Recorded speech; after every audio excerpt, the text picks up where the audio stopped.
You're listening to an Airwave Media Podcast. Now, growing up, I was obsessed with Legos. The only present I ever wanted for Christmases and birthdays was always Legos. And I built Lego cities and castles and all sorts of things that took up probably 25% of the living space in my bedroom. And I remember as a kid thinking, how cool would it be to go into a building of Legos? And I know I'm not the only one. Now, interestingly, I found in 2009, someone actually did build a livable 2-story house out of Lego. I feel like Who Art Ed? We'll try to splice it. Who Art Ed? Mr. Wood Art Ed me. Good. Either way, it's ambiguous. It works on so many levels. I know. That's off to a great start. Welcome to Who Arted, where we explore visual arts in an audio medium. I'm your host, Kyle Wood, and for this week's Fun Fact Friday minisode, we're going to learn about James May and his Lego house. In 2009, a television presenter from the BBC, a guy by the name of James May, he's known for multiple shows, probably most famous for a show called Top Gear. But in 2009, May gathered about 2,000 volunteers and approximately 3.2 million bricks donated by Lego to create a 2-story house out of Legos. He created this for a series on the BBC. It was called James May's Toy Stories. And the house even went so far as it had working plumbing. It had a working shower and toilet.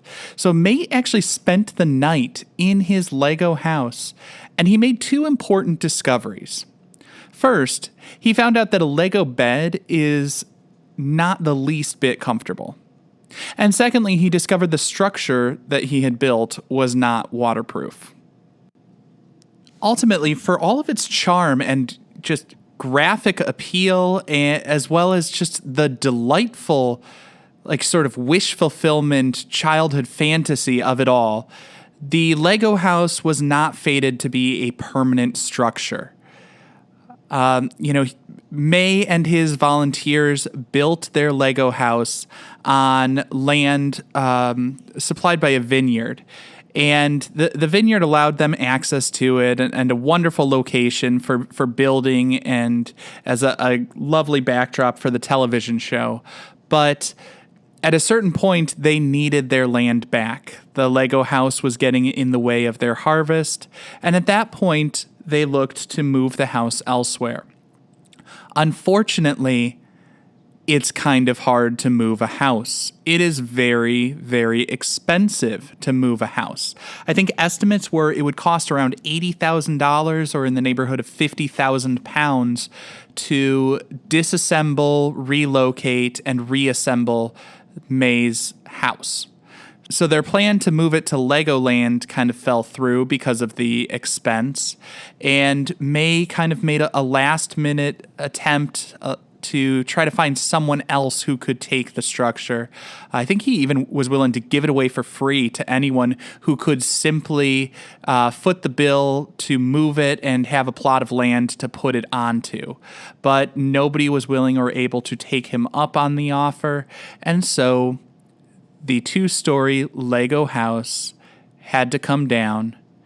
And the one bit of good in all of this is, in the end, May and Lego donated all of those bricks, 3 million bricks, to charity.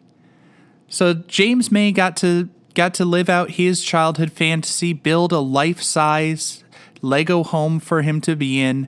He spent the night in there, and then he got to pay it forward. He passed on those bricks to other people in need so that everyone could have a chance to build their vision and live their dreams.